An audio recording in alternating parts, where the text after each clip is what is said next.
cherche à la terre ferme des plusieurs manières. Des amis, la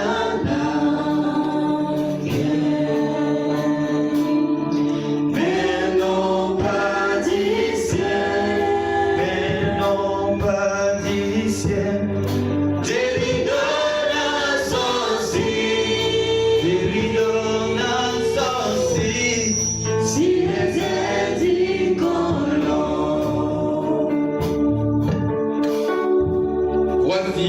J'envoie un ange devant toi pour te protéger en chemin et pour te faire arriver au lieu que j'ai préparé. Tiens-toi sur tes gardes à sa présence.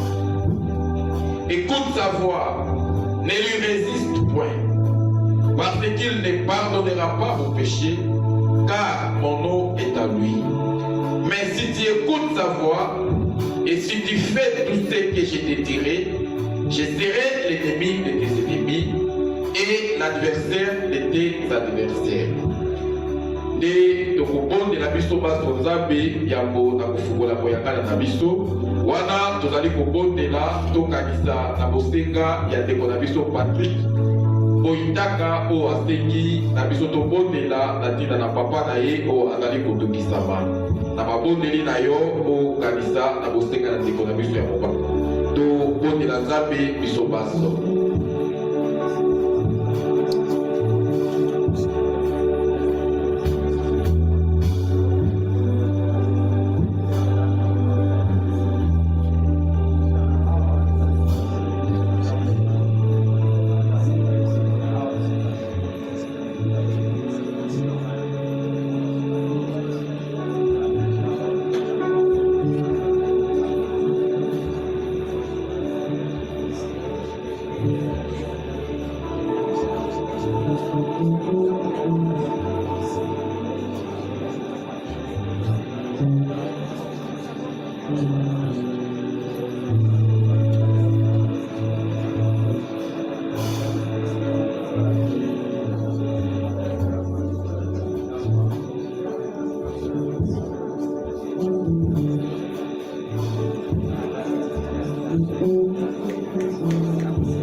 Jésus, notre Sauveur, un jour sur la terre, mais dans une étape, dans une crèche des mains, ici-bas rejeté. Ici va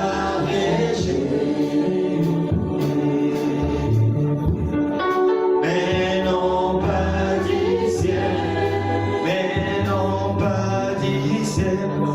Dieu nous donne un sorcier, Dieu nous donne un sorcier. Si les indicolons, si les indicolons, si les indicolons.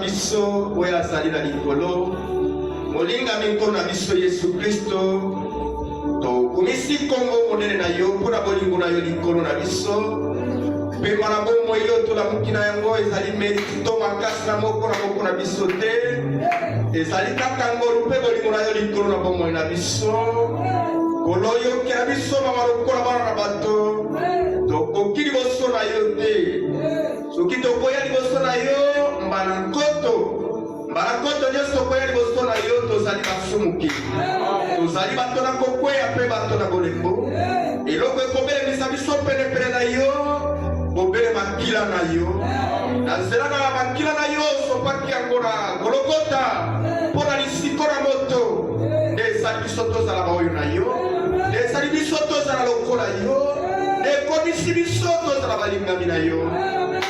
Yango na ntongo na sika toyepai na yo, obulisa koyangana na biso, obulisa moko na moko ya kotratra ema oyo na ntongo na sika, ongolu na nzambe, mawa na nzambe, ezala likolo na biso na ntongo na sika. Na kombo na nkolo Yesu Kristo, ozala nzambe elongo na biso, toye na bosenga, toye na makambo. Totiki mpe bosenga na ndeko na biso ya mobali na loboko na ngolu na yo, azali na kondima ete nzambe na kashama abikisaka babeli. Azali na kondima ete soki moumbu na yo to lingomba ekomondela mpo na tina papa na ye akobika.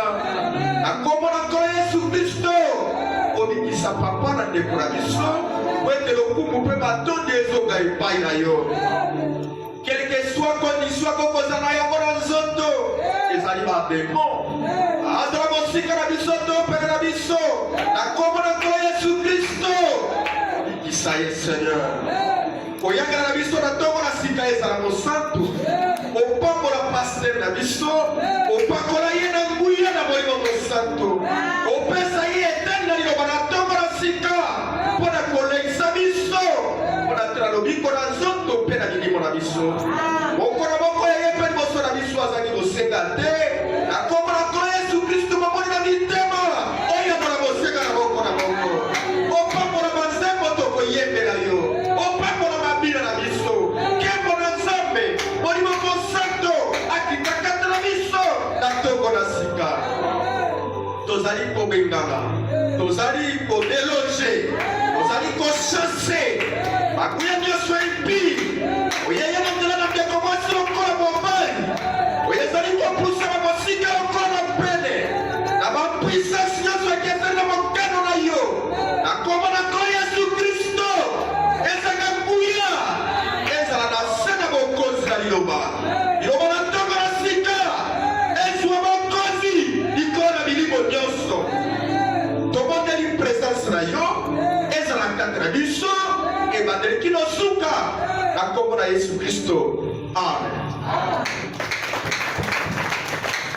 tobetela Yesu Kristo maboko makasi mingi, ye abongi na lokumu, asepeli kopesa ngai na yo mpe na sika na mokolo na lelo, ezali mpona ntina na kosalela ye mpe kobongama kozela boye na mibale na ye. Nde zanga na koumbela tokosenga na mokambi na nzembo aya kotinda nzembo toyemba mpona kobianga mobateli na biso mwange na likomba koteya biso liloba. Ekumetonga lusaku mpela nzambe. L'amour de Dieu est si merveilleux. Peut-être les couleurs sont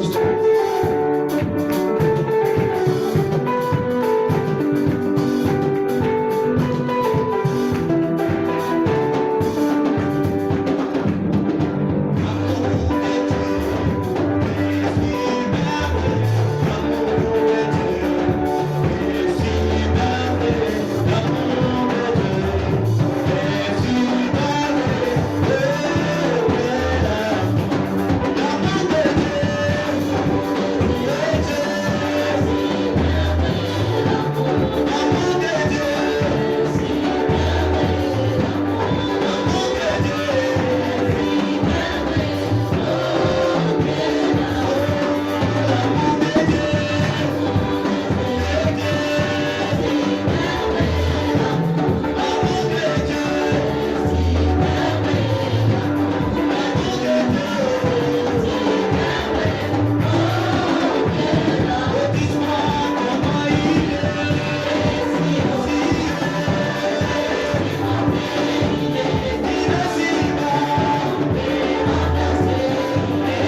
Nzambe tata na biso na likolo. Dieu notre Père céleste. Ezali solo lokola toyembi tokopesa yo nini. C'est vrai qu'on doit chanter. Qu'est-ce que nous pouvons te donner? Yo ozali mozwi na biloko oyo ezali komonana na oyo ezali komonana. Toi tu es riche à des choses visibles et invisibles. Bongo biso lokola bato toza na eloko ya kokabela yo te. Alors nous comme les humains nous n'avons rien à t'offrir. Soki tozwaka eloko eutaka mobele epai na yo. Et si nous recevons quelque chose, cela provient de toi. Soki ezali na yo te tokoki kozwa lisungi na mokili oyo te. Ni de toi, nous ne pouvons pas recevoir de l'aide dans ce monde. Tala ndenge ozali komonisa bolingo na yo likolo na biso. Regardez comme tu es en train de projeter ton amour sur nous. Banda obandaki na biso na 2025 kino lelo tozali kokende malembe kino kokotisa biso na mbula na sika. Regardez comment est-ce que tu as commencé avec nous du début de l'année 2025 et tu as cheminé tout doucement avec nous vers la nouvelle année. Olo na bomoi ebele na baninga basepelaki komona mbula oyo ya sika me opesi bango makoki yango te.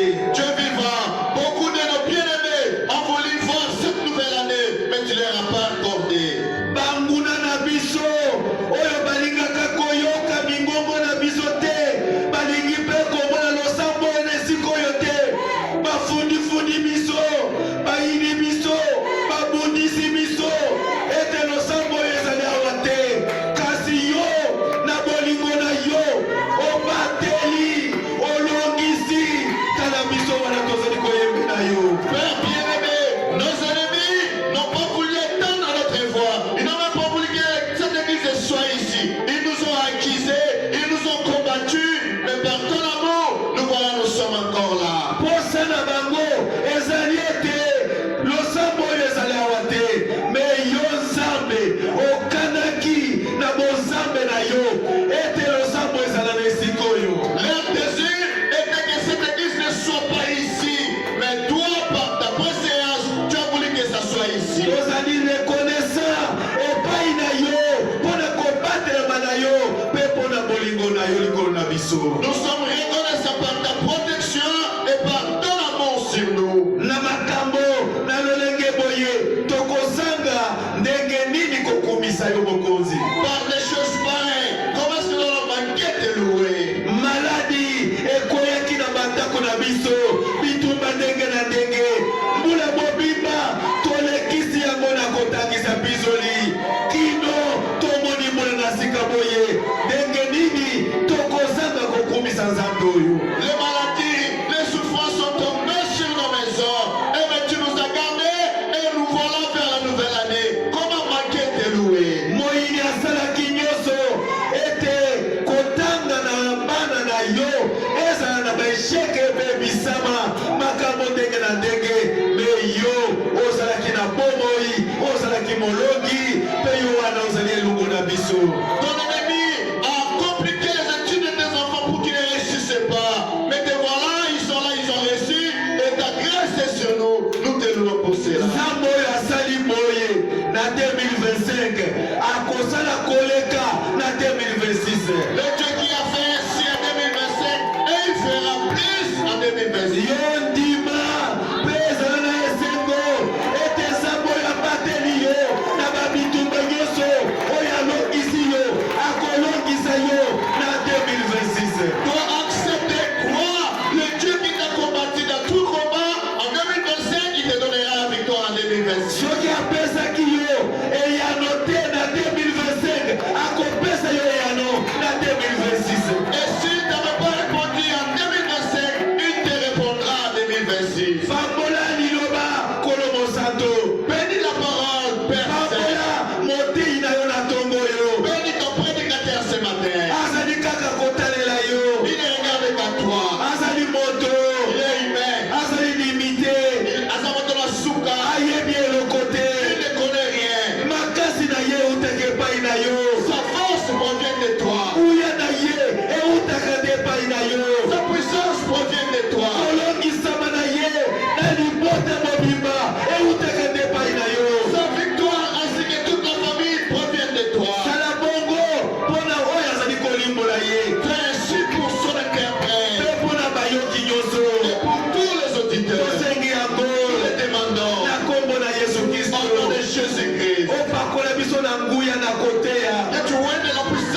prédication.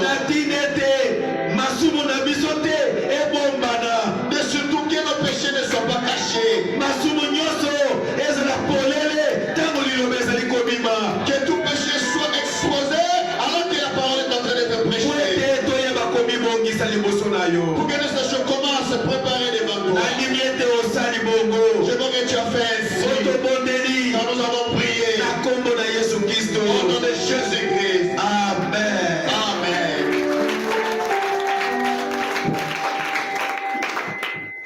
Nzambe apambola yo. Que Dieu te bénisse. Ondimaka lipamboli soki bapesi lipambola tuku boyindimaka yango. Que tu acceptes ce matin quand on dit que Dieu vous bénisse, acceptez cela. Kozala na lourdeur te. Ne soyez pas lourd comme Malili Malili. Ndeko na biso Edi Mboko Mbao. Ah, Elabo. Hein? Elabo. Akomi lelo na mboka na bango na makoro na papa moboti na maman. Alors notre bien-aimé Eddie Elabo est arrivé ce matin chez eux sous le toit de son père et de sa mère. Bongo pesi yombote na kombo na Yesu Kristo. Alors ainsi t'as salué au nom de Jésus-Christ. Lisusu ndeko Arthur Yenga yepe apesa ki yombote na kombo na Yesu Kristo. Et notre bien-aimé Arthur Yenga vous a salué au nom de Jésus-Christ. Ndeko Stani Motute pe apesi yombote lisusu na kombo na Yesu Kristo. Et notre frère Stani Motute vous a également salué au nom de Jésus-Christ. Alobia akobunda malgré banyongo na yaza nango akobunda pona kofuta yango akosomba na kiti.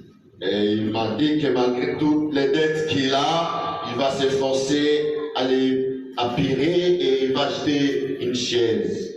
Ezakaka yo moto ozofanda na kiti pe ozobuka yango mais osombeli biso ta kiti moko te. Il n'y a que toi seulement qui s'assoit sur la chaise et que vous brisez la chaise, mais vous n'achetez même pas. Soki bapesi yo kiti ya kotengama ozali kosala discussion oyo eza bien te oyo yo osombaki ata ya kotengama te. Et si on vous donne une chaise à moitié cassée ou penchée et vous discutez en même une chaise vous n'avez pas acheté. Moto yo akabaka te azaka moto yo areklamaka musuni ya munene. La personne qui ne partage pas aux autres, c'est celle-là qui réclame un gros morceau.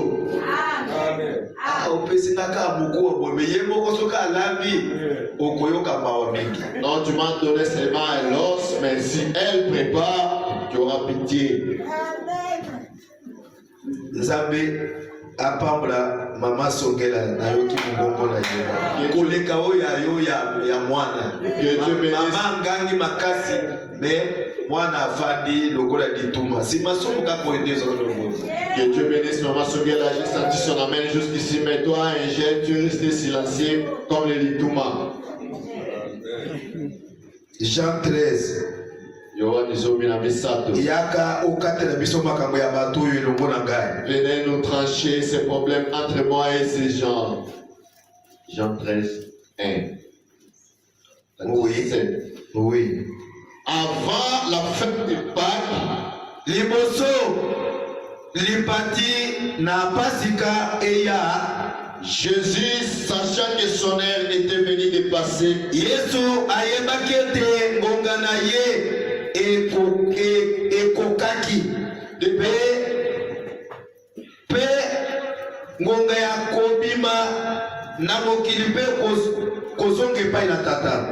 Et ayant aimé les siens, wana alingaki baoya ye qui étaient dans le monde, baoyo bazalaki na mokili, mit le comble à son amour pour eux. atonisabaki na bolingo mpo na bango. Alléluia. Amen.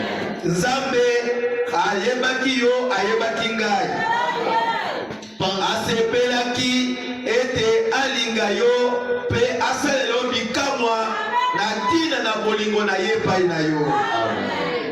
Pendant le souper, na ntango na elambo Lorsque le diable avait déjà inspiré au cœur de Judas Iscariote, wana satana asilaki kopemela na mayele mabe na motema na Yudas fils de Simon, mwana na Simona, le dessein de le livrer. posa mabe ya kotrahir parole, kotrahir message, posa mabe ya kokangakanda na motema kinosuka na mbula, posa mabe ya koyimela nzambe moko na zomi ti kinosuka na mboka. Ezali satana nde azali koinspire yo, posa mabe oyo ezali kotinda yo ete okimaka losambo kino tozokuma suka na mbula boye oyebani na eglize te, oyaka ntango nyonso lokola mopaya. Posa mabe, posa mabe ya kozala indifférent na tongo boye, posa mabe ya kolinga komona ete ozali quelque chose to ozali na malade to ozali na likambo. Posa mabe satana asi akangisi motema na yo, bayaka epai na nzambe na lolenge wana te. Ata maladi ata likambo ezali soki oye epai na nzambe ifo osepela. Soki osepeli te ozali mécontent, ezali diable. Okodekuraje mpe moto te, toyeli mpe yo te. Jésus qui savait que le Père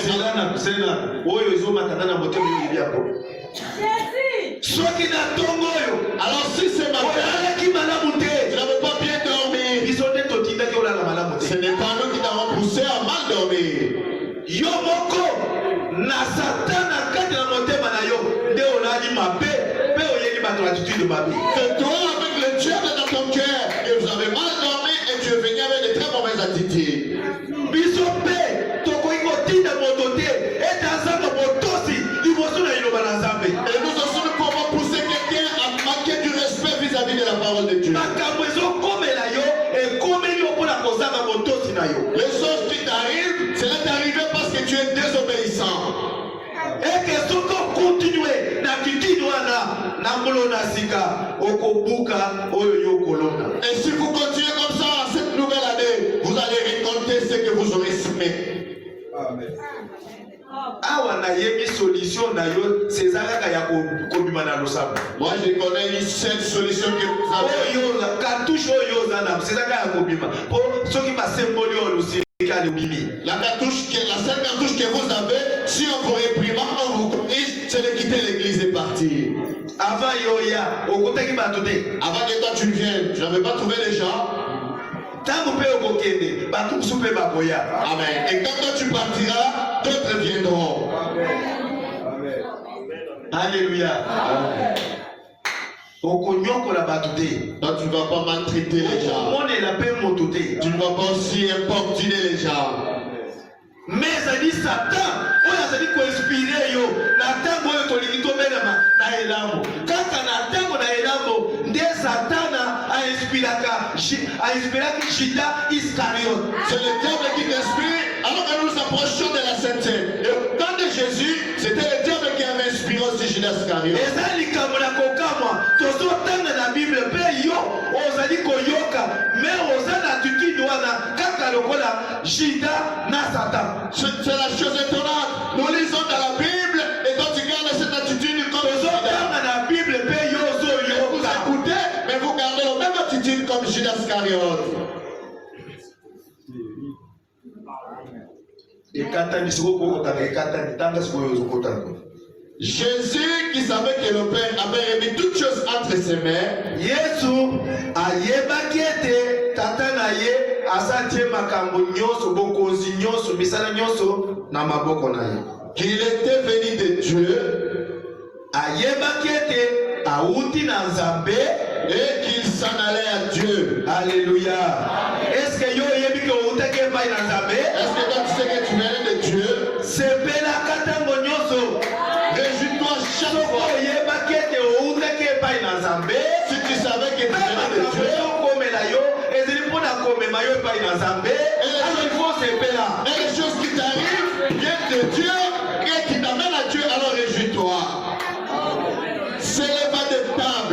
Nalubie, oyo malobana et se pétitionner. Je dis, ces choses-là ne t'ont pas réjoui. Nzambe alobano ke yo outaki epai na ye, pe makambo nyonso ezokomela yo, yo yebe te ezeka mpona komema yo epai na ye. Yo osepela te. Dieu a dit, toutes ces choses qui t'arrivent, c'est pour t'amener à lui. Et toi, de te réjouir, toi, tu ne peux pas te réjouir.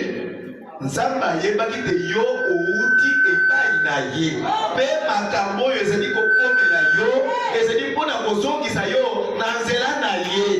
Dieu savait, Bible nde elobi boye, ngai te. Dieu savait que toi tu viens de lui. Et les choses qui t'arrivent, c'est pour t'amener sur son chemin. Et c'est la Bible qui dit, ce n'est pas moi. Ata maladie, Même la maladie, iyo ata maladie. oui, même la maladie.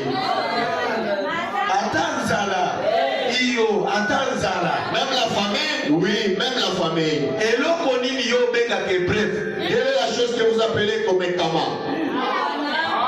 Na bomoi na biso lokola bana na Nzambe. Eloko yo bengaka épreuve ezaka nini? Dans notre vie comme l'enfant de Dieu, qu'est-ce que vous appelez comme un kama? N'est-ce pas? Ekomami te ke ekomekama eyaka epai na bao na Nzambe, Nzambe alingi amona bakosala na ye nini? Balingi ye to balingi ye te.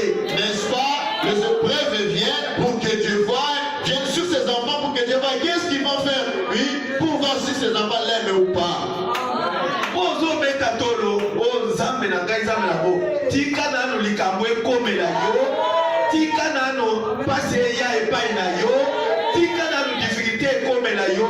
Tout le monde, soki okozala na esengoana. Toi tu manques la cause, oh mon Dieu, d'abord que les maladies t'arrivent, les souffrances, les épreuves t'arrivent, et nous allons voir si vous serez toujours heureux comme ça.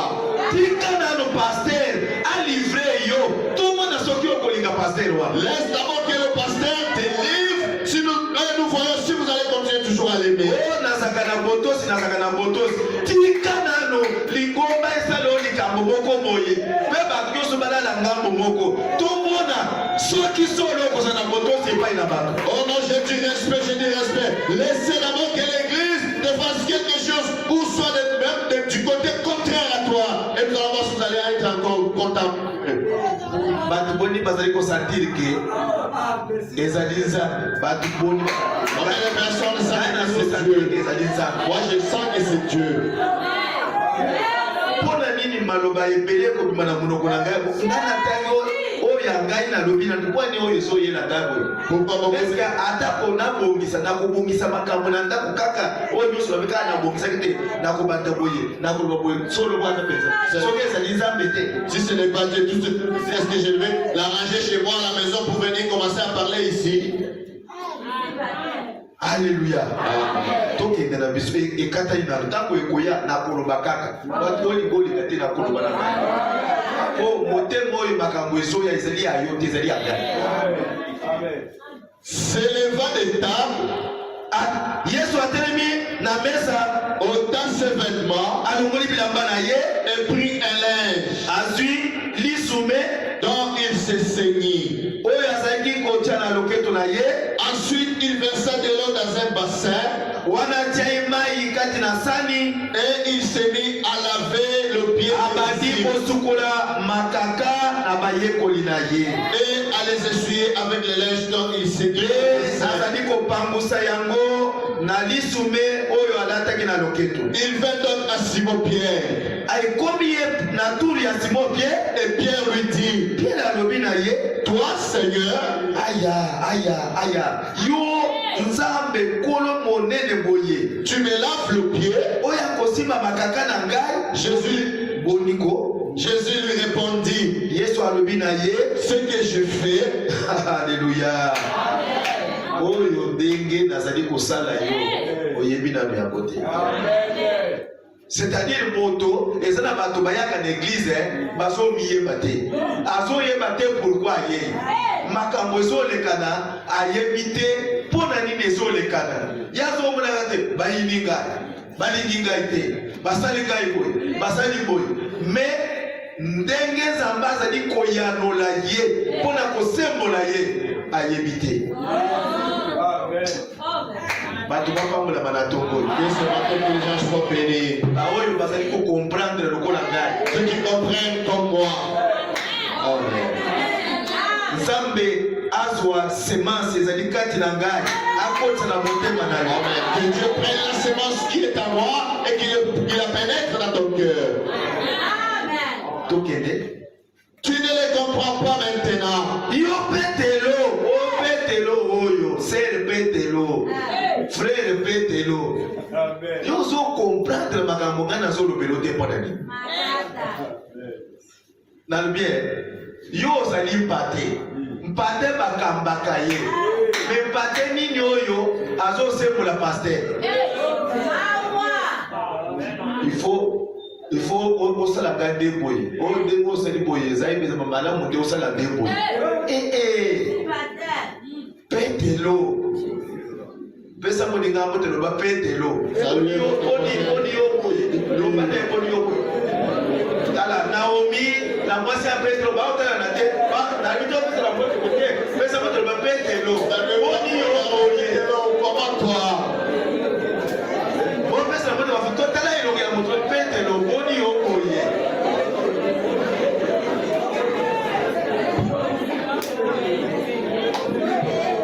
Nalingi bato ya kotelema na porte te pesa moninga mbote loba petelo oni boye. Ata moto ayi na retard libando na loba na ye petelo oni yo ba retard boye. Aba obokotisa ye. Pesa ya bato loba petelo. Soka azali mwasi loba sere petelo oni yo boye ba retard. Silobela ye. Sere wana petelo bopesi ye moto kolobeli eti sere wana. La sœur là qui est avec son bébé. Tala zo bomba na lido kasi na moni. Allez, salut, la sœur Pétero, pourquoi les retards comme ça? Alléluia. Nyonso wana sinabongisaki kaka na ndako. Tout ça, on va arranger seulement chez moi à la maison. Malamu. Bien. Bino ba petelo oyo kozali awa. Pour les pierres qui sont ici, Etali bino. ça vous regarde. Bofanda. Asseyez-vous. Nzambe apambola bino. Que Dieu vous bénisse. Oyo etikali bokotanga mo na ndako. Ce qui reste, vous allez lire à la maison. Soki bolingi kozalaka ba petelo. Tala ba petelo ebele. Regardez beaucoup de pierres. Turu asima na kubanga kutanga kombo na petelo songolo. Sere petelo songolo mbote. Abana pesa ba mbote. Pe bazana kaka na quartier oyo me bazo ya na retard. Ce sont les gens qui sont seulement ici à Météo et qui viennent en retard. Bato oyo baza musika musika na choko wapi bazo yao. Ceux qui sont loin à Tchoko et d'autres, ils sont déjà là en temps. Mais ba petelo ya météo. Mais les pierres qui sont à Météo ici, Oyo makambo soleka nawa bososoli nanu yango malamu te. les choses qui se font ici, vous n'avez pas encore bien compris. Tango bokososola yango Et quand vous allez les comprendre, bokokumisa Nzambe. vous allez louer Dieu.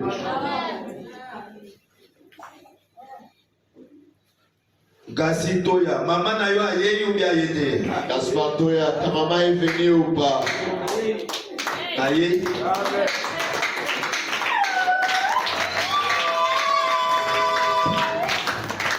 On a yoka ki lokola mongongo na ye. Aza lokola aza petelo aza na soni. Tellement que ya umeli. C'est le petelo pesa biso mbote. Sœur Pételo, saluez-nous. Azor ba amene na toka lokola yete. J'attends un amen de ce côté-là comme elle ou pas qui nous salue. Loba ngai se repete lo na besi bino mbote loba poto di mambote lo na ise loba ngai se repete lo na besi bino mbote. Ezako mote bandeko. Si se repete lo wana. Oyo makabu to sala oyo so sunani yango de se repete lo. Pese biso mbote se repete lo. Na tongo la lo comme se repete lo. La PC église porte la combo. Aïe. Si alors bagaka kwani kombo ya Petro c'est ça madame. Alléluia. Amen. Solo la sikao. Ani solo. nasepeli ka ndenge namoni bino nzambe na bino abatelaki nga na mobembo tande bitumbu ezalaki kasi nzambe abateli nga alokisi nga mpe tomona lisu na kimia e nalobi kombo na yesu ekumisa.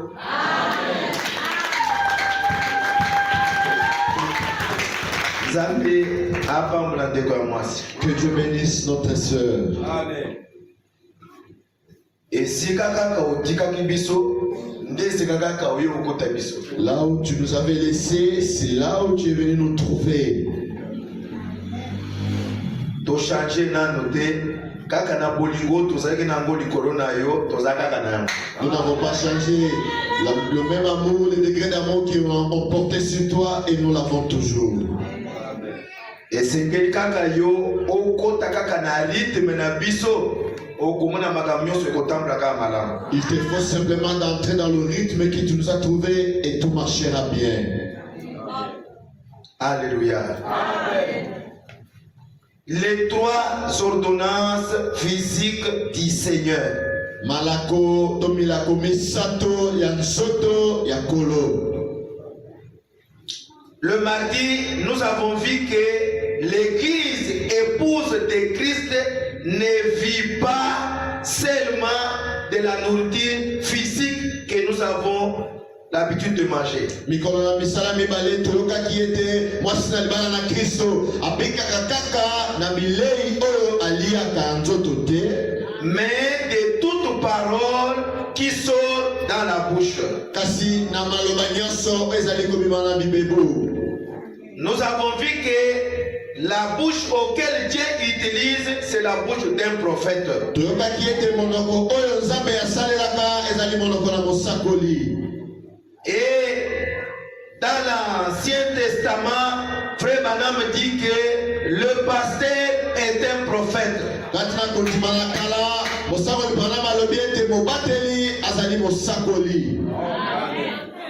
Quand il se tient devant son église, quand il parle de la parole de Dieu et des choses qu'il prononce, ces choses-là, si vous regardez en profondeur, vous verrez que certaines choses sont de prophéties qu'il est en train de prononcer.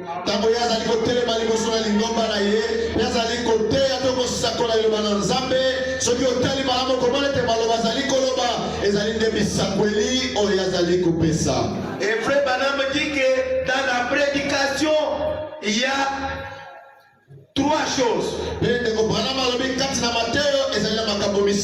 y a le discernement. Il y a aussi la prophétie. Et il y a un message direct à quelqu'un. C'est la raison pour laquelle quand nous sommes en train de parler, il y a certaines choses qui montent dans le cœur de prédicateur. Ce qui monte là, c'est quoi? Selon vous, c'est quoi? Ça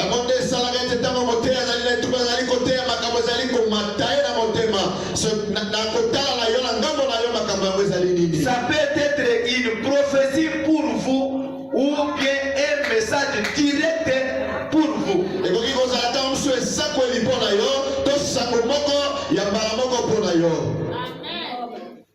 Et dans la prédication, pareil à l'aigle qui est fait ici, ça a couvé, du 16 mars 58 au paragraphe 5, Frère Branham dit que Dieu a toujours parlé au travers la bouche de ses saints prophètes.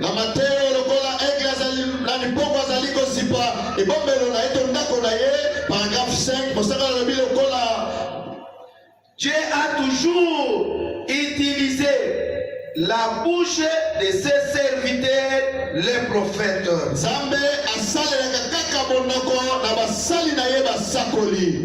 Depuis les temps anciens jusqu'à ce jour, Dieu a toujours utilisé la bouche d'un homme.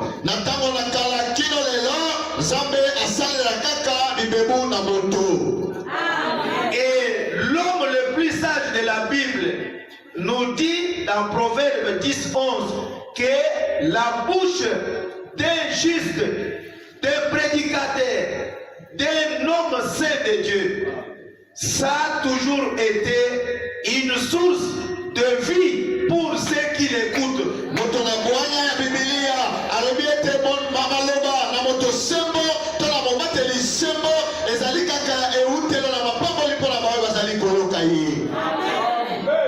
Et dans la Bible, il est aussi dit comment les gens peuvent arriver à adorer Dieu s'il n'y a pas quelqu'un qui leur montre comment adorer Dieu. Pena Biblia balobi lolenge nini bato bakoki kokoma na kokumisa to kosambela Nzambe soki ezali na moto ezali kolakisa bango lolenge na kosalemela Nzambe te. Est-ce que quelqu'un peut voir Romains 10? Parce que moto moko akoki kozwa baroma Si zomi on peut, si, je ne sais pas si c'est cela, mais voyons voir Romains 10, 13, 15. Oui, oui. 13, 15. Qu'est-ce qu'on dit là? Il y a que... Quiconque évoquera les noms. Voilà, ça doit être ça, oui, oui. Allez-y, Car quiconque invoquera le nom du Seigneur sera sauvé. Sokonani akofungula monoko na ye kobenga kombo na Yawe moto wana na ntango na likama moto wana akobikisa. Olibokweya Jésus, tu veux tomber moto wana akobikisa. tu cites le nom de Jésus, cet homme-là sera sauvé. Moto wana alingi asala sina Jésus okomona moto wana akobikisa bakobatelama. Cet homme-là, s'il veut commettre un accident, en citant seulement le nom de Jésus, il sera protégé. likambo moko ya kaka elingi ekomela yo soki eyeli yo oloba na motema Jésus situation ekobombwana ata olingi kobeta mutu na se okobeta mutu okobeta ata mokongo mpe ekozala na eloko te. Si une difficulté veut t'arriver, tu cries seulement le nom de Jésus. Si tu voulais taper la tête par terre, tu tomberas par les dos. eza liloba na Nzambe C'est la parole de Dieu. te elobami ngai te. Il dit ainsi, ce n'est pas moi. Comment donc invoqueront-ils sikoyo moto akokoma na niveau ya kobenga kombo na Yesu ndenge nini celui à qui ils n'ont pas cru? soki ye andimeli Yesu te? Et comment croire-t-ils à celui dont ils n'ont pas entendu parler? bakondimaka si ndenge nini soki bayoki te? Nani oyo bayebisi bango to moto ya koyebisa bango soki azali te bakondimaka si ndenge nini? Et comment attendront-ils parler s'il n'y a personne qui ndenge prêche? nini bakoyoka moto kosola mpo na Yesu soki mpe motei aza te? Et comment y aura-t-il les prédicateurs ndenge nini motei akoki koya s'ils ne sont pas envoyés? soki mpe batindi ye te? Selon qu'il est écrit lokola ekomama qu'ils sont beaux, ezali malamu les pieds de ceux qui annoncent la paix, makolo na baoyo bazali kotambola na sango malamu. de ceux qui malembe na ngai bana. Yo moko otambolaka na sango malamu. Et toi-même, tu annonces la bonne nouvelle. otambolaka na sango malamu. Tu dis là ce que tu marches avec la bonne nouvelle. Yo mpe oza koyoka ye otambolaka na sango malamu. Et toi qui l'écoutes, tu marches avec la bonne nouvelle. sikoyo ozotambola nde na lokuta si olingi okóma na elambo kaka na lokuta wana eloko ya moke banda ondimi me otiki nano yango te. N'est-ce pas quand tu chemines avec un mensonge, un petit péché comme celui-là, et tu t'approches vers la sainteté, mais tu n'as pas su comment le vaincre. olingi kotalatala bana basi mingi otali ye liboso alekani yo mpe otelemi na obaluki otali lisu na nsima lisusu osalaka makambo boyo. Tu aimes bien regarder les filles qui passent. Tu les regardes par le devant. Dès qu'elles te passent, tu retournes et tu regardes en arrière. ntango yo otali ye elongi na ye oapresi azali kitoko sikanga motema ke azali kitoko kende na yo te pourkoi ozobaluka otali osola nsima nde ezaka na likambo yo oza na likambo na nsima na ye. Et quand tu le regardes, tu vois que devant elle est jolie. À supporter, avancer. Pourquoi regarder en arrière? Est-ce que son derrière a un problème avec toi? nde sango malamu yo otambolaka na yango ya Et c'est ça la bonne nouvelle que tu chemines avec. otali moto Tu regardes okei okutani naye bonjour ata koyebate bonjour ebandaka na bonjour bonjour mpe bonjour yango obali ozokende okobeta libako oya kokwenda kobeta motu na terase pana Tu avances, tu connais pas la personne, mais ça commence par la salutation beauté. Tu passes au lieu de continuer, tu regardes en arrière, tu risques de trébucher pour rien. mpe yo oyebaka ete moto oyo asala zwami na ngenge na ngai nde sikoyo nde oyokotambola sikoyo soki olingi obili nayebi te. Et toi maintenant, tu sais que cet homme a déjà reçu mon venin. Et là, tu commences à me dandiner, même si tu veux danser. Est-ce qu'on marche comme ça? Elles savent.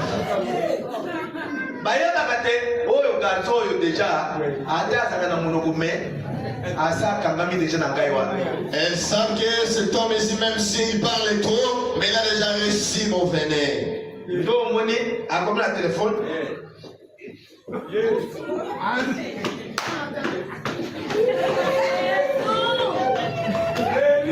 Puni boye. Qu'est-ce que c'est? alo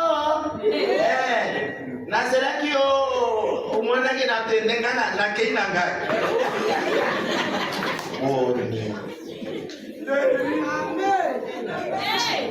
eza malamu te.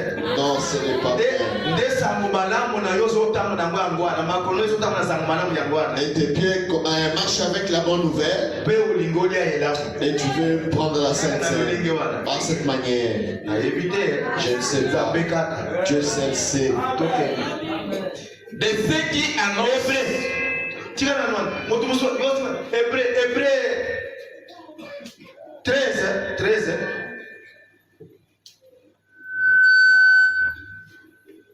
ozwi hébreu 13 te 25 verset 25 25. ah. Que la grâce soit avec tous. Amen. bonu na nzambe otanyango malamu pezapeza malamu seke yo ifale asukisa nde tosukisa na wana osukisaki te kasi tokende nalobaki tia mosapi wana ye ifale asukisa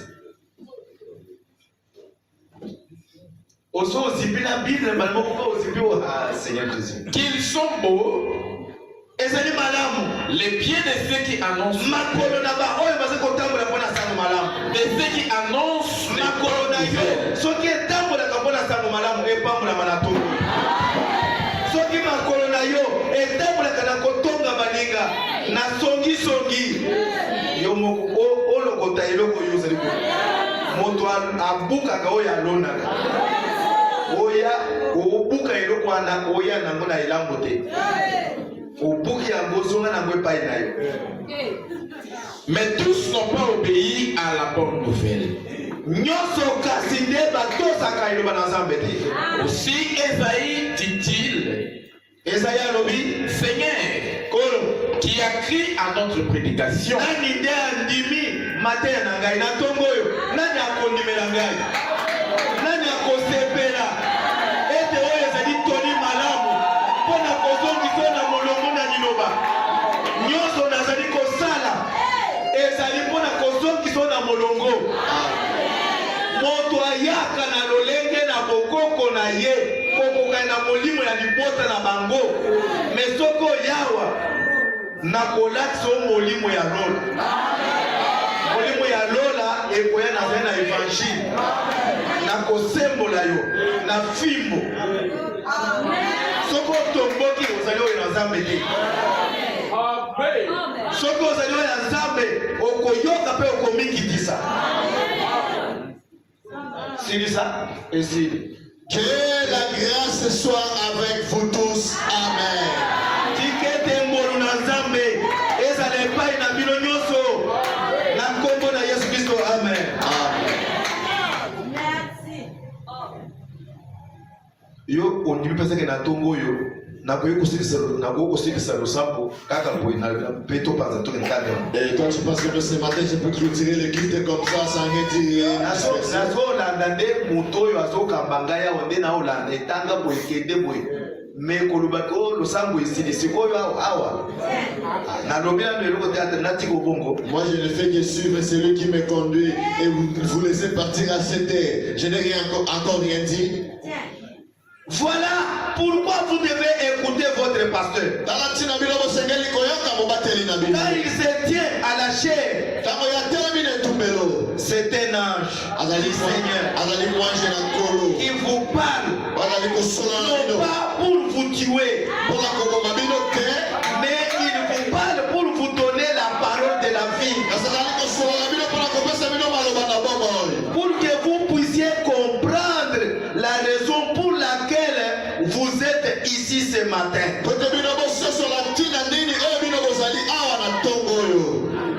Le pasteur vous parle pour que vous puissiez comprendre pourquoi vous croyez au message. Pourquoi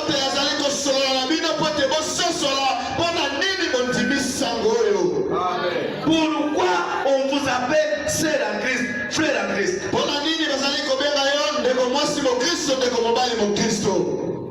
Pourquoi on vous appelle bien-aimé, ma chérie, mon chéri frère, bien-aimé Nangai, Motuna Motema Nangai.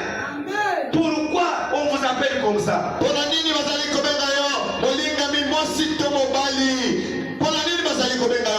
devez comprendre pourquoi on vous appelle comme ça. Et si vous comprenez la raison, cette raison-là, vous aurez vous-même la confiance de ce que vous faites. Et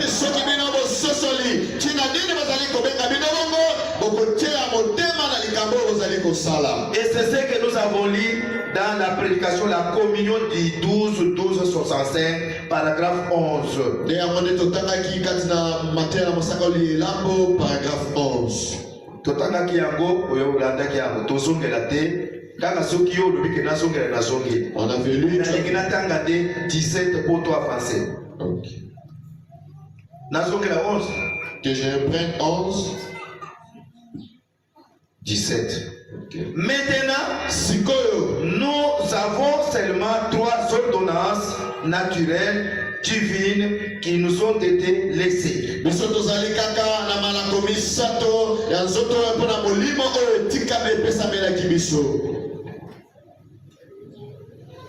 L'une d'elles, c'est la communion. Amen. Le lavage de pieds et le baptême d'eau. Ce sont les seules 3 choses. C'est là la perfection.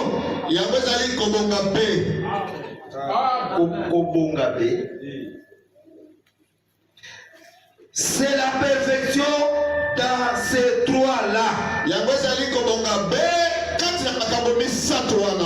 Voyez-vous, ce sont les seules 3 ordonnances que nous avons.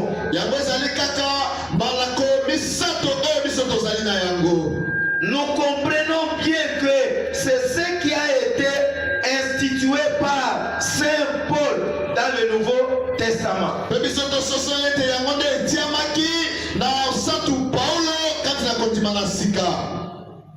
Si vous lisez en 1 Corinthiens 11, vous allez voir que c'est Paul qui a institué la communion ou la Sainte Seine dans le Nouveau Testament. C'est lui.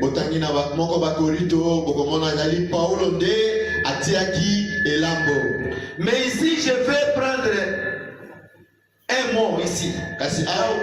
Au paragraphe 17. Oui. Je vais prendre un mot là-bas. La perfection. Alléluia. Amen. La perfection, c'est quoi? Pourquoi la perfection?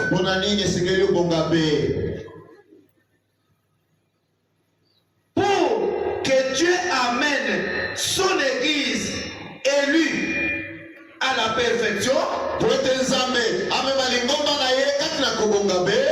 Dieu a dans son secret Nzambe katina liomba minaye 3 étapes azali na biteni misato pour conduire l'église épouse à la perfection. pona kokamba lingomba mwasi libala katina kobonga be. Et ces 3 étapes, Pe biteni misato yango, ces 3 étapes pe biteni misato yango sont d'accord ezali na bomoko l'un avec l'autre. moko na mosusu. Vous ne pouvez pas avoir l'un sans l'autre. Yokoki kozala na moko osanga mosusu te. Non, Te ils ont 3. aza misato Pour la perfection, pona bonga pe il vous faut 3 étapes. esengeli na yo biteni misato. Et si vous recevez l'un d'eux, Me soki osikaka eteni moko na mibale etikali, ne vous arrêtez pas à cela. yo telema osuka na wana te. Si vous êtes une épouse parole de Christ, vous devez accomplir tous les 3. Soki ozali mwasi na libala la Kristo esengeli okokisa biteni nyonso misato. Afin que cela soit la perfection pour vous. Po ete yango ezala kobonga be mpo na yo. Ou que cela puisse vous mettre dans une bonne condition. Mpe yango etia yo kati na lolenge malamu. Je vais lire quelque chose dans la prédication. Qui est ce Melchisédek? Tanga na Mateyo ya mosakoli Melkisedeki yo nde nani? Paragraphe 113, 114. Kama moko na tuku misato 113, 114.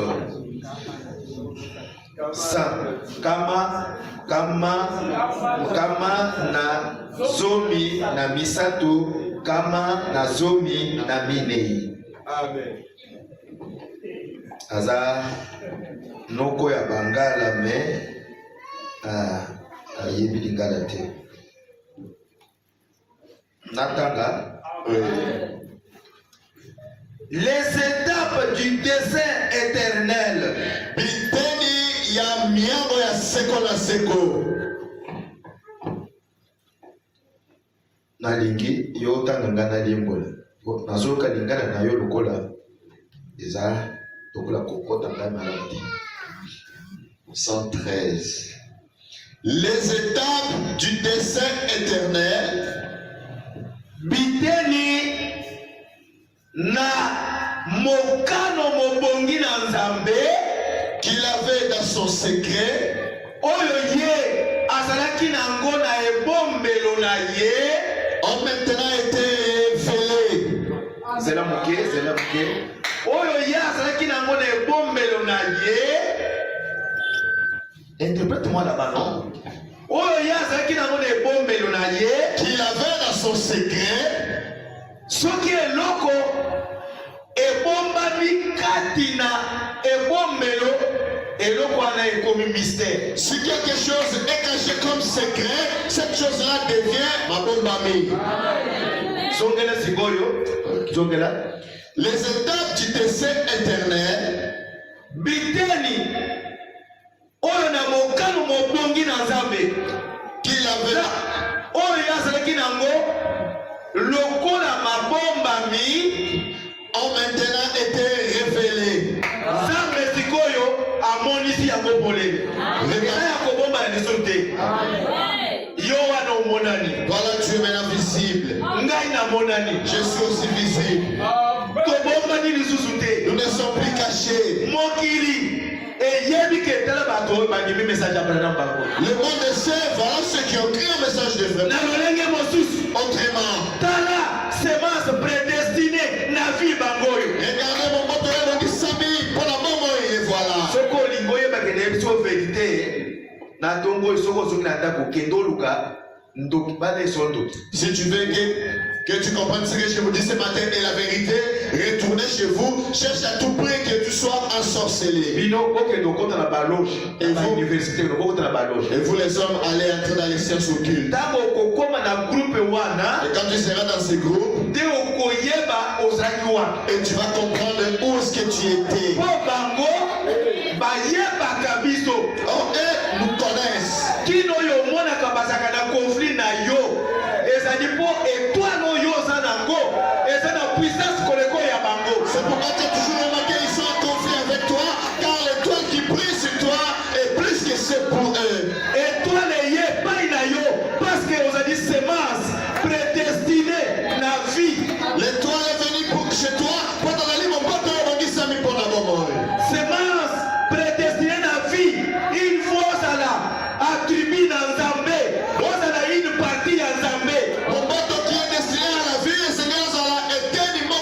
soki ezali bongo te bango bato ya molili bakomona différence epai na yo te. Si cela n'est pas ainsi, les gens qui sont dans les ténèbres ne verront pas la différence. bakobundisa yo te. Ils ne vont pas te combattre. bazobundisa yo parce que eloko yo oza nango ezali kotelemela bango. Ils te combattent parce que la chose que vous avez les oppose. etwale na yo Ton étoile, eza kotumba bango. l'optocime. tala mokolo moïse akutani na likunzi na moto.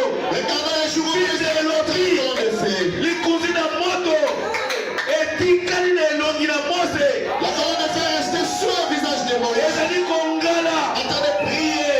mose ayebi te. Moïse ne savait pas.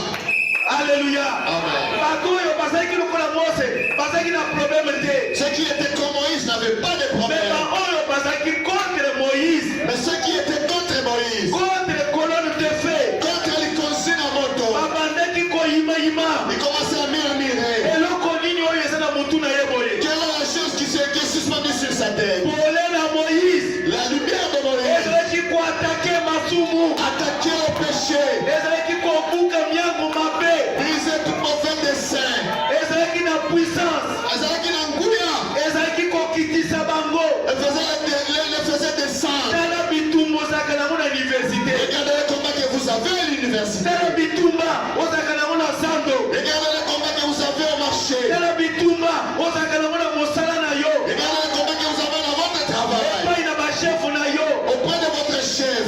moto alingi kotala yo te alingi mpe oumela na biro na ye te. Personne ne va te regarder, il ne veut pas que tu traînes, tu mets de l'honneur à son alingi bureau. mpe te yo okotaka na biro na ye. Mais tu ne veux pas ce que tu fréquentes son bureau. alleluya. Amen. tala etumba bénédiction tabernacle aza nango awa na meteo. Regardez le combat que Bénédiction Tabernacle a ici à Météo. tofandi kati na bato ya baloge bato na soloka bato na ndoki oyo bazolinga sango malamu oyo te.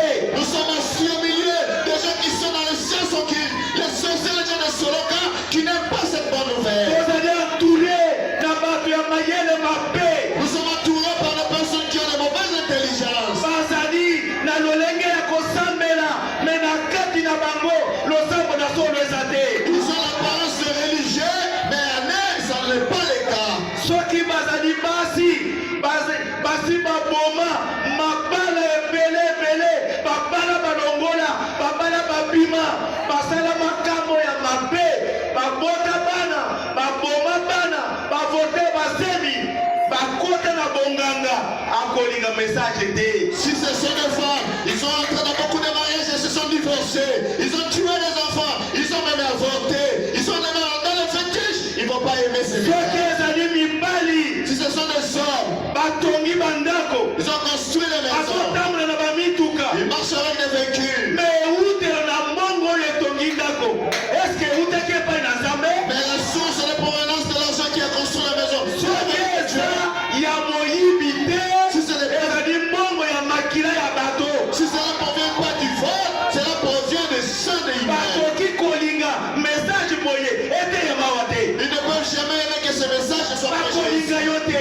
Ils ne vont pas t'aimer. bakotelemela yo Ils vont s'opposer à toi. mpe bakolinga kondima message oyo te. Et ils ne vont pas croire à ce message. po vi na bango ezali mabe Car leur vie est mauvaise. bazobika na kati na molili. Ils vivent dans les ténèbres.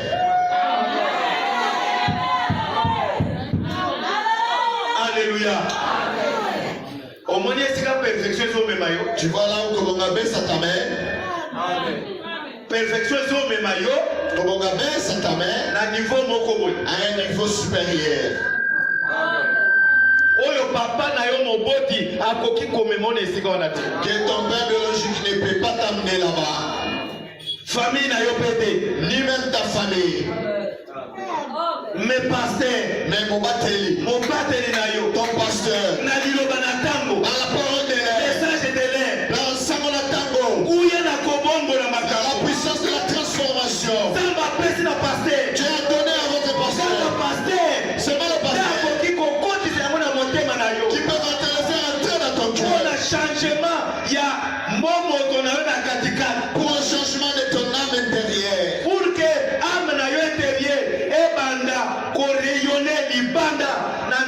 ete bato na solo ka babanga yo il faut yoka mongongo na pasteur. Pote molongo na yo na katikati epela mwinda na bato na libanda que les gens ne seront qu'à te craindre, vous devez écouter le pasteur. Alléluia. Ozaki wana kaka na ordonnance moko aussi osaleli yango pe otikali ofani. Tu es là. Il faut ezala misato. Tu es là. Nyonso misato ezali na accord. Tu es là seulement avec un seul ordonnance que tu as accompli et tu as oublié les deux autres. Or, les trois sont des mêmes accords. Remarquez, il y a encore trois étapes pour conduire à la perfection. Ezali na biteni misato oyo esengeli emema yo na kobonga kwa pour que Satan abanga yo libela azala mosika na yo okobanda omona kaka bitumba me azobanga nde yo ili po ozala na esika wana. La manière qu'il utilise pour racheter les mondes ndenge Nzambe asalaki mpona kozikola mokili est pareil à celle qu'il utilise pour racheter son église. ezali ndenge moko azali kosala mpona kozikola lingomba na ye. Il rachète les gens à travers trois étapes. Nzambe azali kozikola bato na biteni misato. Maintenant, sikoyo regardez. Tala. Premièrement, ya liboso il y a la justification. ezali na kolongisama Comme Luther la prêcha. lokola Luther ateyaki yango. Deuxièmement, ya mibale la sanctification. kopetolama Comme Wesley la prêcha. lokola Wesley ateyaki yango. Troisièmement, ya misato le baptême du Saint-Esprit. Alléluia. Libatisa na molimo mosanto. C'est juste. ezali solo bongo. Puis Alléluia. Amen. Puis vient l'enlèvement. C'est la moke, c'est la gagne. Toza na justification, Tozali kati na kolongisama, sanctification, kobulisama, baptême du Saint-Esprit. pe libatisi na molimo mosantu. Ba étape na misato, Ces trois étapes c'est la perfection. ezali kobonga be. Amen. Yango nde Nzambe asalelaka mpona komema biso na kobonga kwa na perfection. C'est ce que Dieu utilise pour la perfection, pour nous amener à la perfection. Soki obulisami, Et si tu es sanctifié, ozangi ko soki olongisami, ozangi kobulisama, osana no eloko te. et si tu as été justifié, mais tu manques la sanctification, tu n'as encore rien fait. Soki pe olongisami, obulisami, pe okomi na libasa na molimo mosantu te, osani eloko te. Et si tu as été justifié, sanctifié, mais tu n'as pas encore été au baptême du Saint-Esprit, tu n'as encore rien fait. Esengeli nyonso misato ekokisama epai na yo mpona kobonga na yo ya solosolo. Il faudra que toutes ces trois étapes soient conformes pour votre perfection. Na tongo na lelo Ce matin, nani akomata na mesa na nkolo qui va s'approcher à la table du Seigneur? kaka moto oyo alekani na biteni oyo misato. C'est seulement cette personne qui est passée par ces trois étapes. Soko olekani na biteni wana Et te, si tu n'es pas passé par ça, kolia elambo na yo eza na kaka. non, prendre la Sainte Seine a une difficulté pour toi. Elambo ezali mpona bato oyo bazali na perfection. La Sainte Seine ou la communion, c'est pour ceux qui sont dans la perfection. Bato oyo basengeli kozala justifié, sanctifié, pe basala baptême du Saint-Esprit. Tala mesa na nkolo ezali mpona bango. Les personnes qui sont justifiées, sanctifiées, peuvent les baptiser dans le Molimo Santo, la table du Seigneur est pour eux. Amen. Est-ce que yo kolia elambo solo? Est-ce que toi tu vas prendre la communion, Ndenge tolobaki mokolo eleki. comme nous avons dit les jours passés? Eza na bato oyo bazobanga elambo koleka liloba na Nzambe. Il y a des personnes qui craignent la communion, la Sainte Seine, plus que même la parole de Dieu.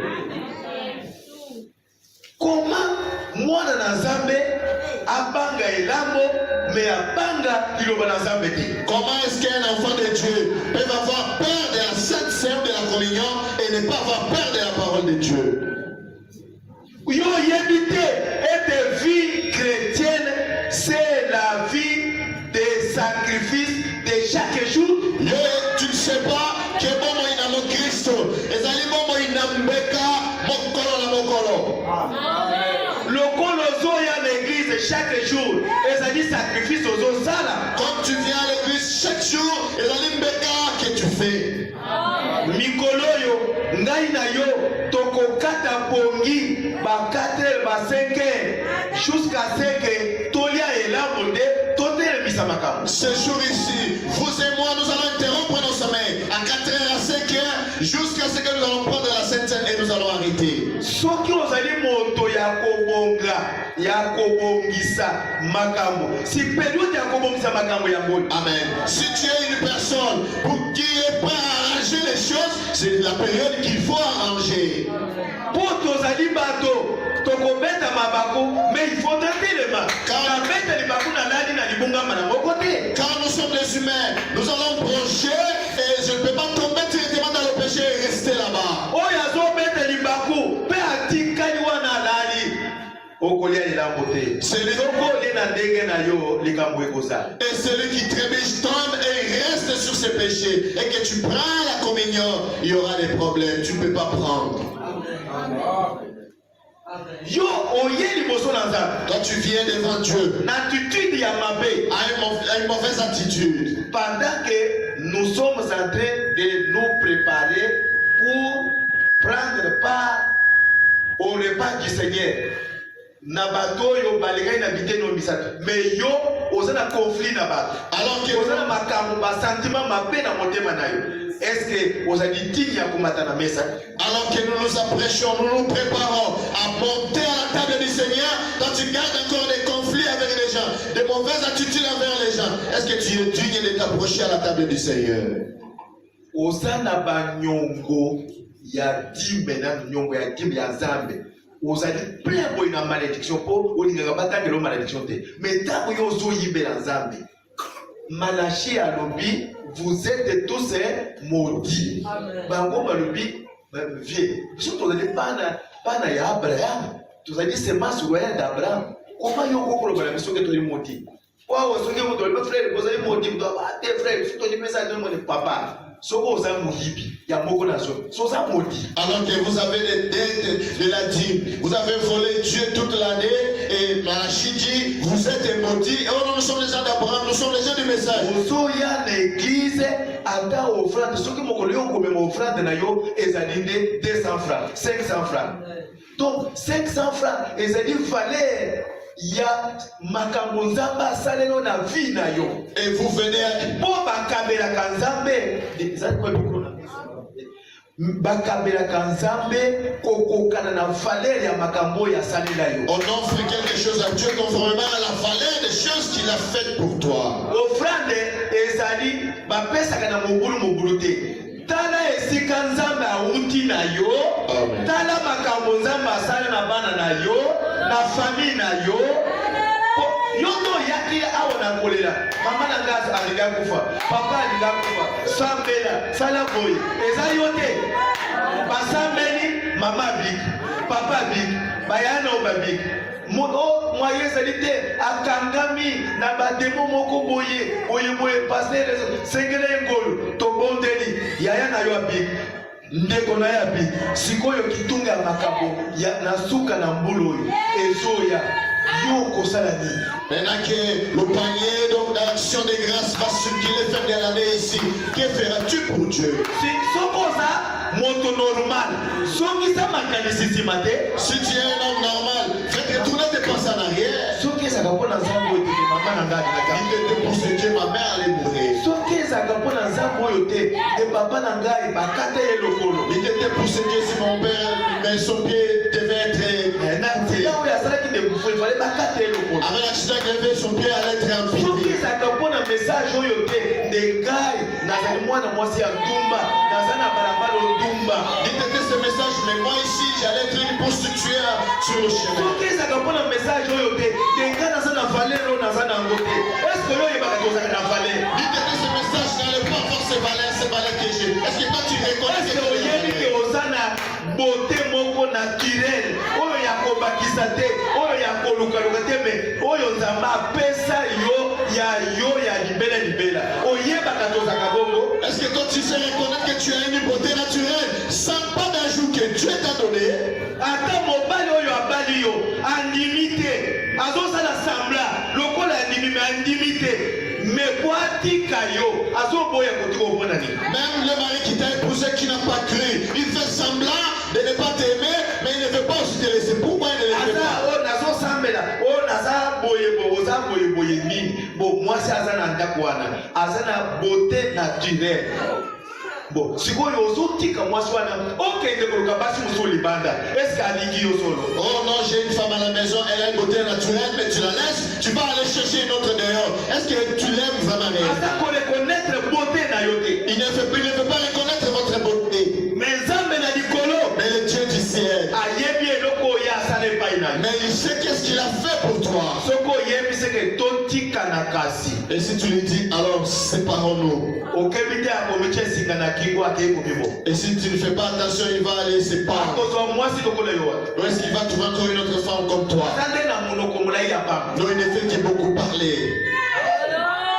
Akolinga te moto mosusu aya wala bonje tikela ngai nga nazwa ye kasi akoma mwasi na ngai o yo ozolinga ye te nga akoma mwasi na ngai yo oluka mosusu te sa akoboma te ngai. Alors un autre homme qui viendra dire non, viens, comme tu ne veux plus de cette femme, donnez-la moi, mais il risque de tuer quelqu'un. Omoni parce que nesiko réconcilier biso zoka nde olingo kabla mpo ozwa mwasi na ngai mais yo olingi ye te opesa ngai nalinga na ngai yo tikoyo ozolinga ye. Oh non, tu vas passer au lieu de nous réconcilier, tu vas nous séparer pour que tu récupères ma femme. Mais tu ne l'aimes pas. kiloba ya ko réconcilier ezobima na tongo azawa. Mais Maloba Yakoya Sabato, sors ici ce matin. Où est-il? Il est vrai que pasteur a ko réconcilier na liloba ya moyo mais ya azawa. Les alis solo, Bobatel, il va vous réconcilier par la parole. Mais ce matin, où est-il? Alléluia. Amen. Ozana mutuya. Tu as de la valeur. Zamba yebaka mutuya na yo. Dieu reconnaît ta valeur. Mais yo, Mais toi, osala kamabe parce que oligaka kobika lokola bango. toi tu fais mal car tu cherches à vivre comme eux. Pourquoi olingo bika lokola bango? Pourquoi voudras-tu vivre comme les Olingo autres? bika lokola basi nyonso na mokili pona nini? Pourquoi voulez-vous vivre Zamba comme sayo les na autres? manière oyo ya yo. Dieu t'a créé par votre propre manière. Tikala na lolenge nzamba asala yo. Amen. Gardez la manière où Dieu t'a créé. Kobebisa bomoi na yo na makambo na mokili te. Ne gâchez pas votre vie par les choses du monde. Tana kezo kende. Tanga no kito kende, tanga kezo kende. Il rachète les gens à travers 3 étapes. Nzambe azali kosikola bato na biteni misatu. Maintenant, Sikoyo regardez. tala Premièrement, liboso il y a la justification, kobulisa kolongisama la sanctification kolongisama et le baptême du Saint-Esprit. kolongisama kobulisama pe libatisa na bolimo mosantu. C'est juste. Ezali solo Puis vient l'enlèvement. sima ndeko netola mayei 114. Maintenant, zela moke bato ebele mangombe ebele bazoteya enlèvement baye ntango toyebisa bango boyebi enlèvement boteya makambo bino boyeba yango te. beaucoup des églises prêchent, nous les raisons toujours vous prêchez sur ça, mais vous ne connaissez pas. côté ya enlèvement keokela enlèvement yo ozwi libasi na nkombo ya tata ya mwana ya molimo mosantu yokela enlèvement. Tu vas aller à l'enlèvement, pourtant tu as reçu le baptême au nom du Père, Fils et Saint-Esprit. okokende na enlèvement alors que yo oreconnaître motindami na ntango oyo nasuka te. Tu vas aller à l'enlèvement alors qu'on d'imiter dans Sosoli, le messager, c'est tant La parole faite chair pour cet âge. Jésus. Ondimi yango te. Tu n'as pas cru à cela. Oyebi pe yango te. Et tu ne les reconnais pas. Okenda connaître la mabeza solo. Et réellement, tu vas aller à l'enlèvement. Yo connaître la ma alors que ozali kati na ebongiseli. Toi, tu vas aller à l'enlèvement alors que tu es dans les dénominations. Église na yo eza na numéro ya ordre national ya basambeli ya mboka. Et votre église Lingoma porte le numéro identifiant les églises de dénomination. eyebani ezali na ecumenisme. Ezali kati na koyangana na bamangomba. Ecumenisme to koyangana makita na koyangana na mangomba na bibongiseli. Bino pe boza na numéro na 4. Et vous aussi vous avez un numéro et vous êtes dedans. Si mal de la bête des eaux qui étaient venues à quoi? C'est bon, le ballon est bon à Nyama, si à moi, c'est là vous. Et le monanyama eko banda liboso na bino bato na bibongise. Et la marque de na épouse parole de la marque de la bête va commencer par ceux qui sont dans les dénominations. Cela ne viendra pas par et quand cela viendra, Branham alobie de moi si na libala akoneto la maniboso. Et le frère Branham dit l'épouse parole sera enlevée premièrement. Minyoko ekozwa biso te. La souffrance, la tribulation ne nous attrapera pas. Le combat ne nous attrapera pas. Mais yo, pardon, yo, c'est la fin du monde. Mais, on le met au connaître là. Yo, c'est la fin du monde. C'est la fin du monde. Mais toi, tu attends que Souka na Mokili et vous serez enlevé. Nous attendons l'enlèvement et non que c'est la Souka na Mokili. Non, non, on n'attend pas la fin du monde. Douleur de l'enfantement, paragraphe 46-47, peut-être.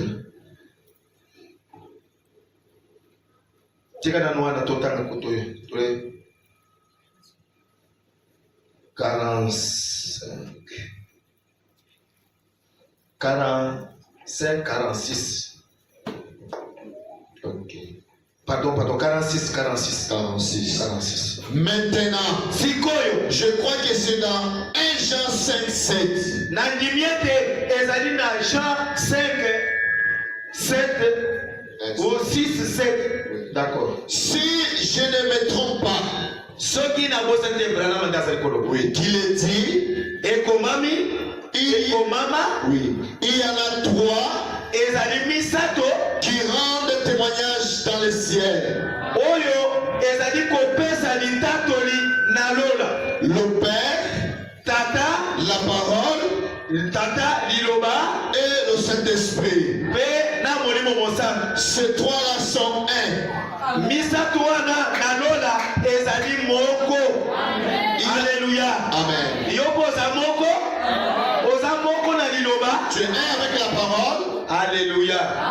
Soko oza moko na liloba. Ozali moko na tata. Si tu es un avec la parole, tu es un avec le Père. Ozali moko na molimo mosana. Et tu es un avec le Saint-Esprit. Talatino yo libatisi na yo ezalaki na kombo na Yesu Kristo. Voilà pourquoi votre baptême était sur au nom du Seigneur Jésus-Christ. Fo ozali moko na liloba. Quand tu es un avec la parole. Ozana bomoko, vous êtes en accord avec la parole.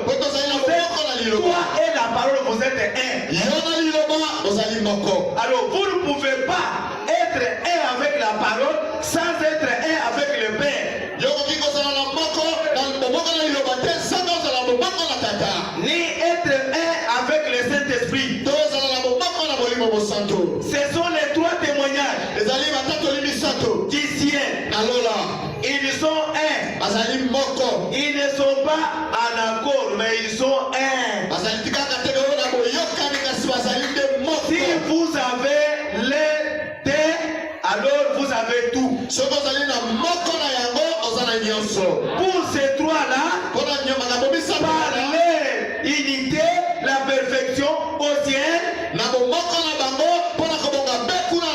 sont un.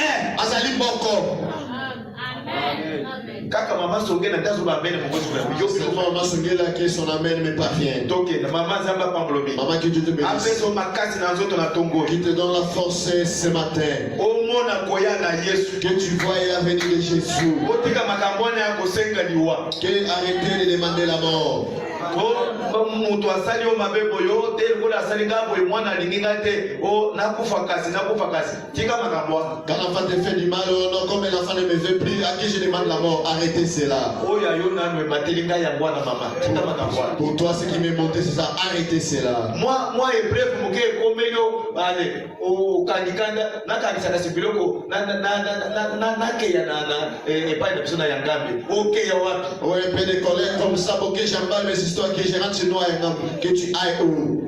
Si olobaki soki okufia wangane na kunda yo ngai na sawa na ngai na bisiko yo moke do wapi. N'est-ce pas, tu avais dit que si tu mourrais, c'est moi qui va t'enterrer. Maintenant tu vas aller me laisser, tu vas aller où?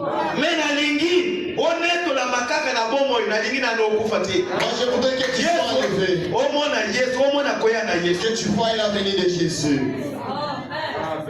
So umeni peka na message mama soke. Tu as demeuré longtemps dans le message, maman. Olobaka eloko te osaka eloko te mais osaka kawana. Amen, amen, amen. Tu ne fais rien, tu parles pas de la alors que bapalanga bazawana bafandi ngume. Alors que les jeunes sont là, ils sont restés silencieux. Matame tondi na biloko akolia. Avec des joues gonflées par la nourriture.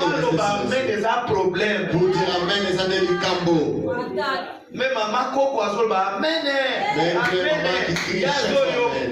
Et il écoute.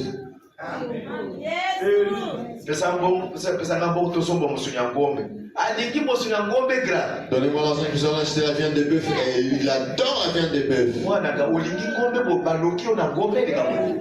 Tu aimes trop la viande de vache, est-ce qu'on t'a sorcelé ou comment?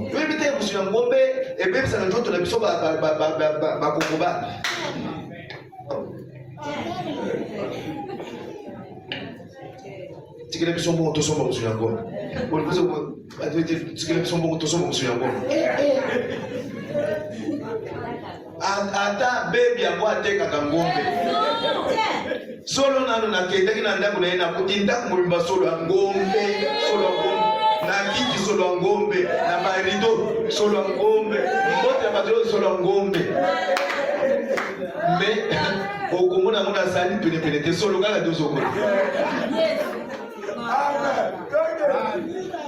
Il y en a 3 qui rendent des témoignages sur la terre. Sikoyo, misato, ezana lola, ezali moko. Mais sikoyo, misato mosusu, ezana mokili. Ce sont l'eau, ezali mai, le sang, makila et l'esprit. Na molimo. Ils sont d'accord. Ah, ils sont d'accord. Bango, bayokani. Vous comprenez? Bayo, baza enteme bayokani. Basali alliance. Amen. Alors, soko tu moko na bango, c'est que vous avez mis sauté. Et si tu prends l'un d'eux, tu n'as pas encore reçu tous les autres. Soko tu mai. Si tu prends l'eau, l'esprit il n'est pas là. Baza d'accord. Bazala koyokana. Est-ce que nani Charmante asaya ke pai no wana yo mai asaya ke. Est-ce que Charmante est venue chez toi? Oui. Ah oui, na côté ya mulimo akomi na note. Mais ici à l'esprit, il n'est pas encore là. Ah non, ça les regarde. Soko si ata soko sana mungongo ya mukebo de mulimo ya. Quand tu penses que si tu as une voix fine, c'est ça le Saint-Esprit. Oni. Faut mungongo mara. Elle a une voix très fine. Ça, ce n'est pas synonyme du Saint-Esprit.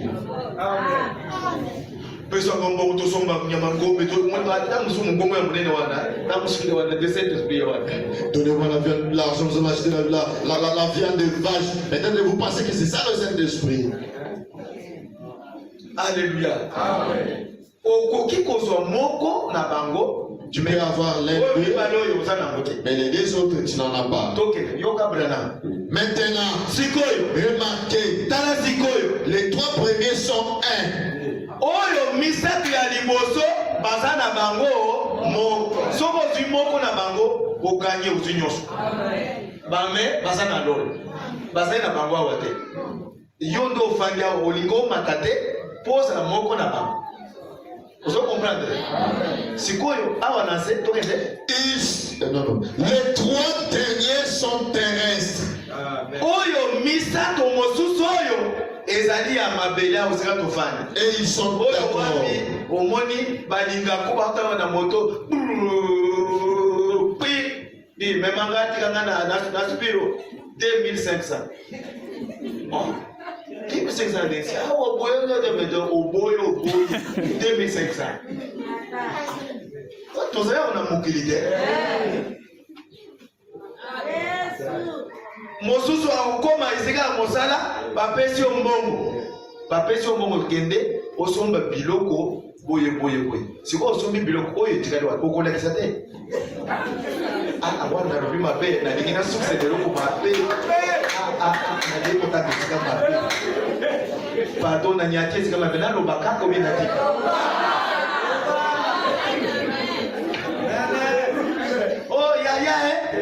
lokolo osala kisangani wana natindila ombongo na ye mpesa osombela ngai biloko boye otindela ngai koto oyo batindi mbongo osombi biloko na talo oyo oyebi ozokalikile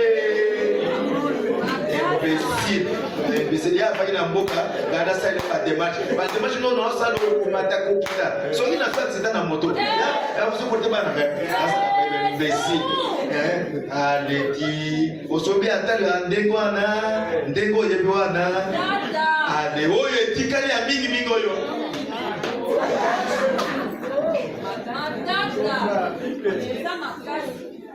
mpe yo oyebaka okokoma kilo ya ngombe eza 11,000 yo okomi 15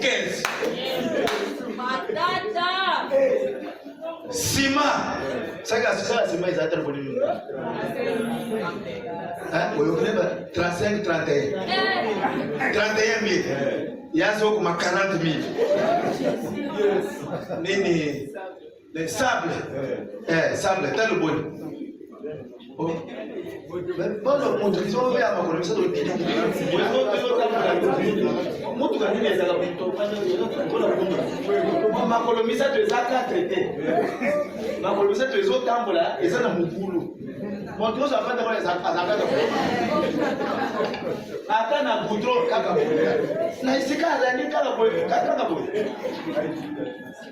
eloko wana ekokisa mabele na osaka mabele kaka boye okomata eloko wana mabele ekoboye bato nayebaki te tokokoma wana bo sikoyo motokizi wana sable tala oboni 40,000 yo komite sosade mama sosade 40 faut 20 ezala maçon chantier A0 okolia kaka elambo mpe mabe na yo oyibi na chantier oyi na motina église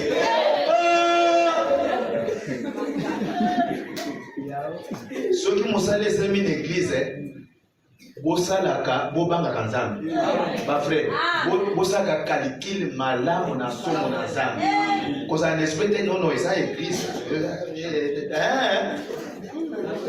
esprit mabe akokotela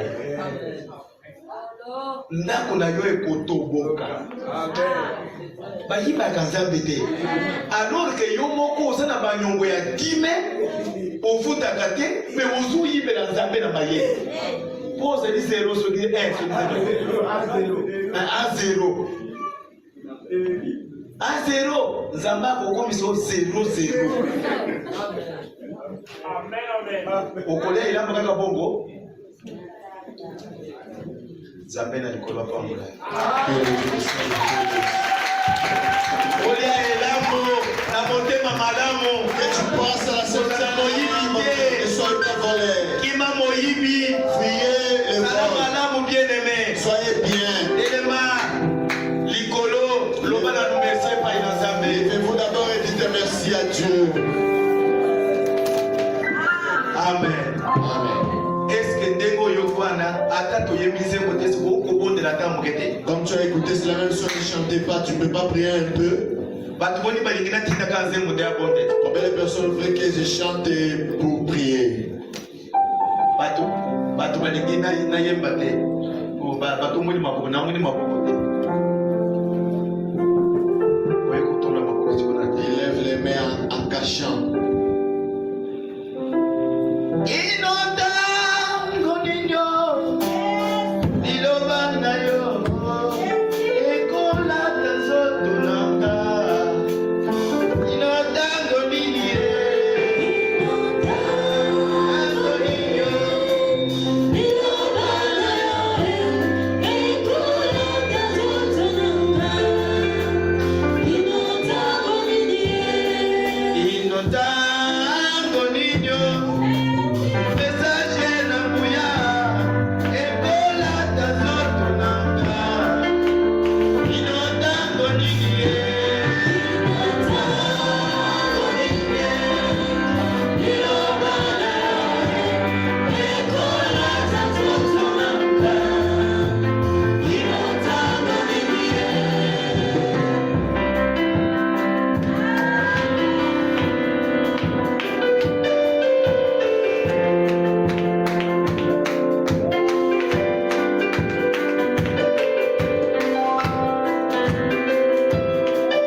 pas te voir t'approcher sur la table. Alingi olia elambo eloko na ngai. Je voudrais que tu passes à cette scène ensemble avec moi. Na motema malamu. À un bon cœur. Na posa malamu. À un bon désir. Nalingi ozala na se na bilakeli mabete. Je ne veux pas que tu sois sous la malédiction. Ozala na tourmente à mon côté. Que tu ne sois pas dans les tourments. Elambo ezalaka délivrance mpona baoyo baliaka yango kati na sembo. Amen. La communion, les allez pour ceux qui la prennent avec sincérité. Elambo ezalaka guérison mpona baoyo bazali kobela mpe bale yango kati na sembo. La communion est la guérison pour ceux qui la prennent en étant malade et en la prenant avec sincérité. Elombolaka bilakeli mabe likolo na moto soki moto azwi yango kati na sembo. Et la communion, la Sainte Seine, ôte la malédiction sur un homme si cet homme-là le prend avec sincérité. Ezali emoniseli. C'est une révélation. Bondela. Priez. Lisungi na Nzambe. De l'assistance de Dieu. Eya likolo na yo. De la vienne sur toi.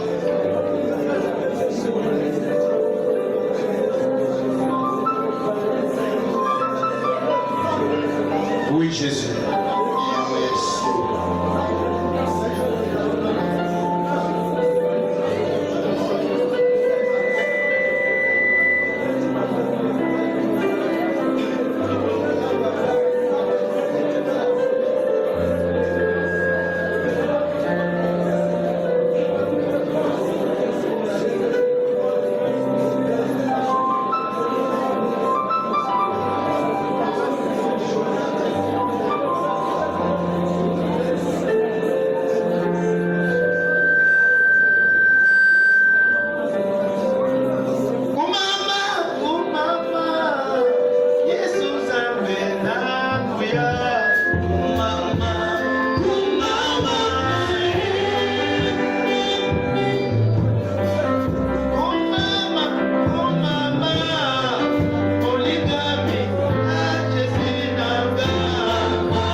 matondi pona ngolu na yo likolo na biso.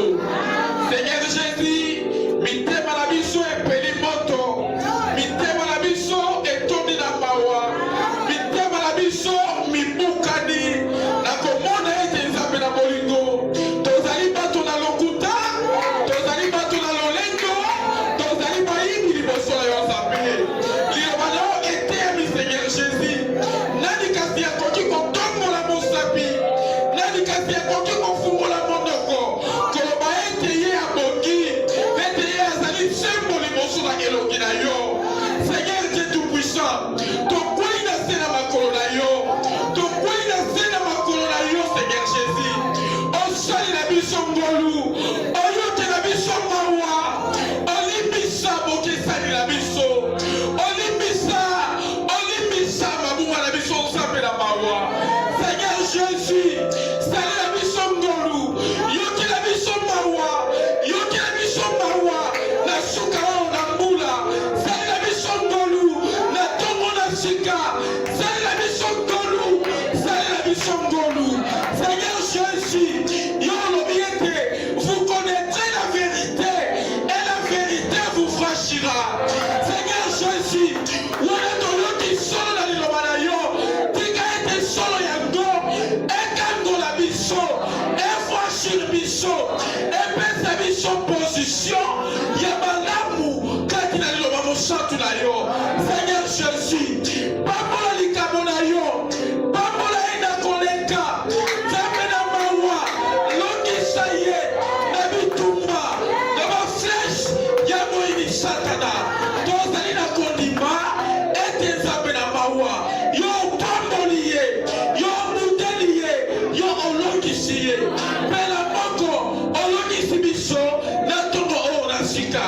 Wana tolingi kozonga, ozala na biso na nzela, obutela biso bitumba, opambola misala na maboko na biso, oproje tozali na yango, olongisa bamisizio tozwi, olongisa oyo nyonso tokani kosala mpona yo, opesa bakoki, okokisa bosenga na motema moko na moko, pambola moko na zomi, pambola ekolo na makabo, baoyo bazali kobela, baoyo bazali na bosenga, opesa eyano, bapasi obikisa, nzambe na mawa, bolai na mokolo na lelo, tobonzi na loboko na nguya na yo, mpona lokumu na kombo mosantu na yo, kati na kombo na Yesu Kristo, tobondeli mpe totuni bongo.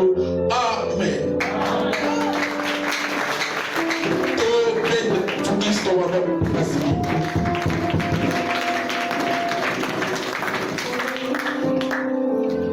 Nzambe apambola yo mitu na koleka, apambola mpe mobateli na biso. Bato ya motindo boye bazali mingi te na cause na maloba na nzambe kitoko bazali koloba, bazali koyinama.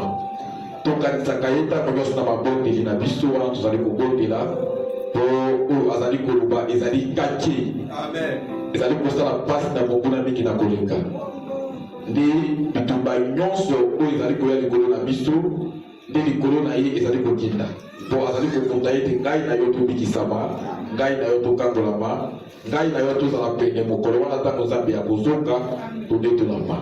Nde tobosanaka te kobondela mpo na ye. Administration batindi bakomunike na bango awa, bazali korappele biso likolo ya mbongo mpo na sensen.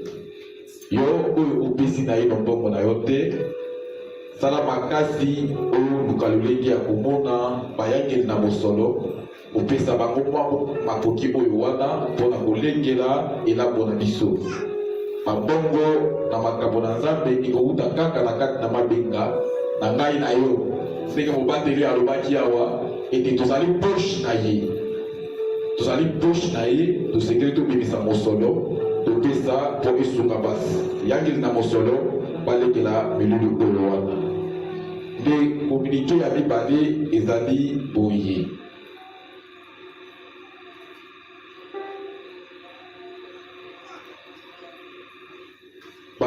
nazali mpe na bosenga na bato oyo bazali kozwa bililiki na kati na lingomba batikala nsima na losambo baadministrateur bazali na bosenga na bango na banzi tokomi na suka na kiti na biso tokutani lobi na tongo na lisuki na nzambe.